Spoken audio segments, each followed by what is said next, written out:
నమస్తే food lovers, Kerala నుంచి తెలుగు టేస్ట్తో మళ్ళీ వచ్చేసా.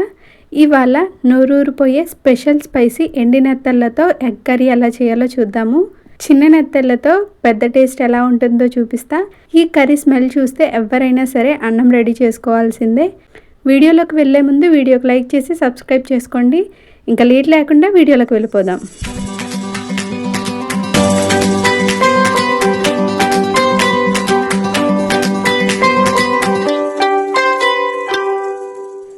ముందుగా ఎగ్స్ ములిగేలా వాటర్ని అలాగే కొద్దిగా సాల్ట్ వేసి స్టవ్ మీద మీడియం ఫ్లేమ్లో 10 నిమిషాలు ఉంచితే చూడండి ఇలా ఎగ్స్ మీద క్రాక్స్ వచ్చి బాయిల్ అయిపోతాయి. ఇప్పుడు పక్కకు తీసి చల్లారాక ఎగ్ షెల్స్ని తీసేసి ఇలా ప్లేట్లో పెట్టుకుందాము. ఎగ్స్ పైన చాక్తో కానీ ఇలాంటి ఫోర్క్తో కానీ ఘాట్లు పెట్టుకోవాలి. తర్వాత ఎండి నెత్తళ్ళని నీట్గా క్లీన్ చేసుకోవాలి. ఎక్కువసార్లు క్లీన్ చేయండి, ఎందుకంటే ఈ నెత్తళ్ళలో ఇసుక ఎక్కువగా ఉంటుంది. గోరువెచ్చని వాటర్లో కడిగితే ఇంకా బెస్ట్ అనమాట.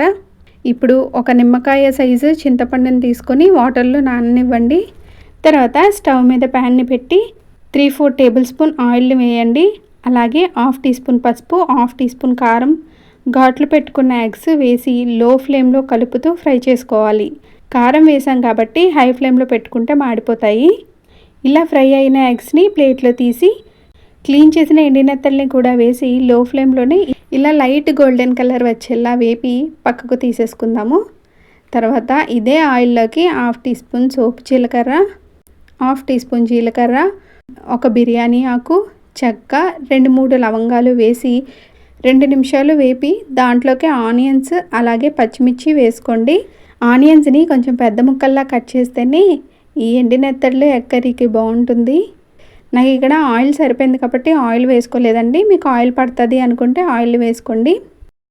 ఆనియన్స్ అనేవి ఎక్కువ వేగాల్సిన అవసరం లేదు. ఇలా కలర్ చేంజ్ అయ్యాక 2-3 మీడియం సైజ్ టమాటీల్ని కట్ చేసి వేసుకోండి. అలాగే 1 టేబుల్ స్పూన్ రాళ్ళుప్పు, అదేనండి కల్లుప్పు. సాల్ట్ కంటే ఈ కల్లుప్పు వేస్తే టేస్ట్ చాలా బాగుంటుంది. ఒకసారి అంతా కలిపి మూతని పెట్టేసి మీడియం ఫ్లేమ్లో టమాటీని మగ్గనివ్వండి.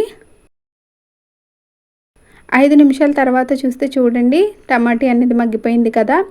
ఇప్పుడు 1 టేబుల్ స్పూన్ అల్లం వెల్లుల్లి పేస్ట్ వేసి పచ్చివాసన పోయేలా వేపుకోవాలి. ఈరోజు మలయాళం వర్డ్ వచ్చేసి ముట్ట. ముట్ట అంటే ఎగ్ అనే అర్థం అండి. తర్వాత 1/2 టీ స్పూన్ పసుపు, 1.5 టీ స్పూన్ కారం, 1 టేబుల్ స్పూన్ కాశ్మీర్ కారాన్ని కలర్ కోసం వేసి అంతా బాగా కలుపుకోండి. తర్వాత ఫ్రై చేసిన ఎగ్స్ అలాగే ఎండి నెత్తళ్ళు, ముందుగా నానబెట్టుకున్న చింతపండు రసాన్ని అలాగే 1/2 గ్లాస్ వాటర్ని కూడా వేసి అంతా ఒకసారి కలిపేయండి. ఇలా కలిపిన తర్వాత మూతను పెట్టేసి మీడియం ఫ్లేమ్లో 10 నుండి 15 నిమిషాలు ఉడకనిస్తే ఆయిల్ అనేది ఇలా పైకి వచ్చి మన కర్రీ రెడీ అయిపోతుంది. కర్రీ అనేది మీ గ్రేవీకి సరిపడా ఉంచి తర్వాత స్టవ్ ఆఫ్ చేసేసి కొత్తిమీరని చల్లితే మన స్పైసీ ఎండి నెత్తళ్ళు ఎగ్ కర్రీ రెడీ అయిపోతుంది. వేడి వేడి అన్నంతో తింటే టేస్ట్ నెక్స్ట్ లెవెల్ అసలు.